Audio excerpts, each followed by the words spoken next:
Voilà, je voulais forcer pour que ça soit 3 vidéos, mais c'est pas possible. Il y a beaucoup de fonctionnalités. Donc, on était au niveau des assurances. Je vais revenir au niveau des employés pour reprendre l'explication. Donc, ici, on doit ajouter tous les employés. Prénom, nom, contact, email, tout. Poste, les trucs comme ça. On remplit ça. Salaire, date d'embauche, tout.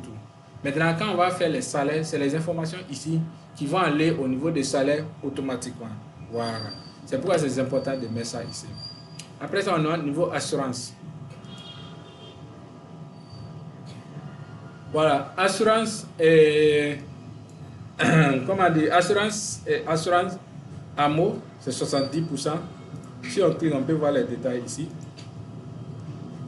Carte de membre simple, c'est 60%.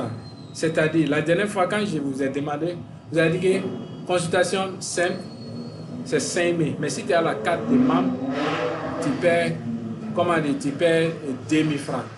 Donc, si on fait la calcul, ça tombe sur 60%. Voilà. Donc, si vous pensez que ça ne tombe pas sur 60%, vous pouvez modifier. Sinon, 5 000 moins trop, avec calcul de 2 000 francs comme montant de pourcentage, ça doit être 40%. Bien.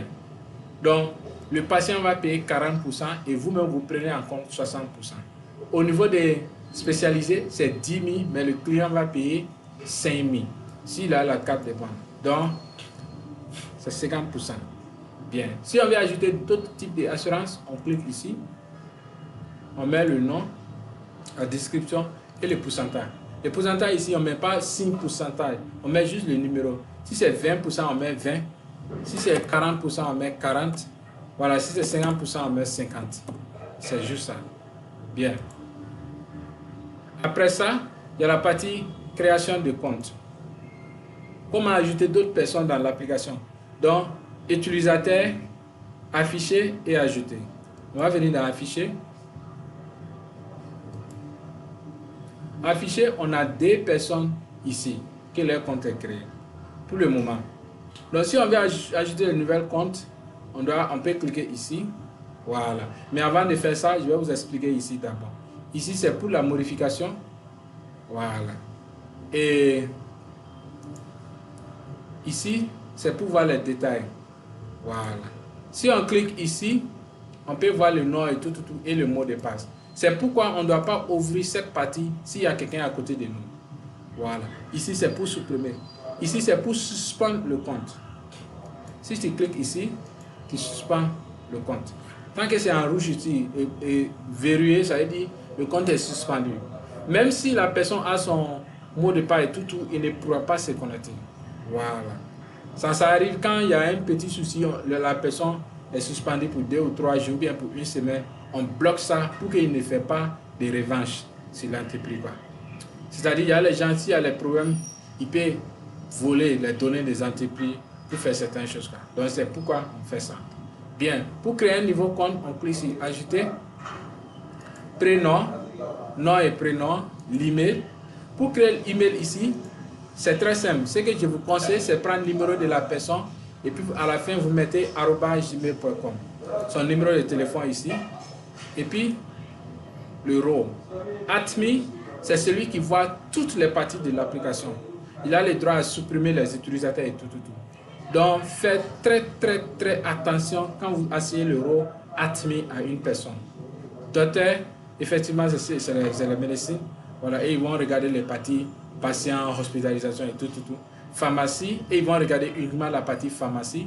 Caissier, ils vont regarder la partie caisse et certaines parties de hospitalisation. Laboratoire, ils vont travailler le labo, échographie, et radiologie ou quoi là, en tout cas. Et infirmière et tout. Donc, ça va dépendre le rôle. Ça, c'est les rôles, c'est obligatoire. Bien. Donc, après ça, voilà, c'est tout. Si, maintenant, tout ce que j'ai montré, le mot de passe de certains ici, ce qui n'est pas normal. Donc, pour changer vos mots de passe, c'est très simple. Venez sur vos noms ici, vous cliquez et vous faites modifier le mot de passe. Mettez mot de passe actuel, nouveau mot de passe, confirmation. Ce qui est même est recommandé obligatoirement, c'est que dès qu'on termine de créer vos comptes, si on vous envoie des informations, dès que vous êtes connecté dans l'application, modifiez vos mots de passe. C'est très important. Voilà. Après ça, vous voyez ce qui est là. Ça, c'est le signe de ticket. Professeur Oumar Diallo a 7 tickets. Donc, s'il clique, ça va lui envoyer les gens qui sont en attente. Voilà, il va voir que ça, c'est la première personne. Ça aussi, c'est une autre personne. Deuxième, troisième, quatrième, cinquième, sixième. Voilà. Donc, il peut commencer, il peut voir les situations. Maintenant, je vais revenir au niveau des tableaux de bord. Voilà, nombre de patients, c'est 8. Consultation effectuée, c'est 0 et tout. Voilà. Je pense qu'on a touché toutes les parties de l'application. Voilà, donc les prestations ici. Prestations de services. On n'a pas fait ça. C'est la même chose. C'est-à-dire si tu arrives à faire rapport de ticket, tu peux faire consultation, prestation et tout. C'est recouvrement à mots qui est un peu différent. Parce que quand tu ouvres, il n'y a rien ici. Ça ne veut pas dire que ça ne marche pas ou bien ça n'existe pas. Voilà. Merci. En cas de question, vous pouvez nous faire un retour. Merci beaucoup.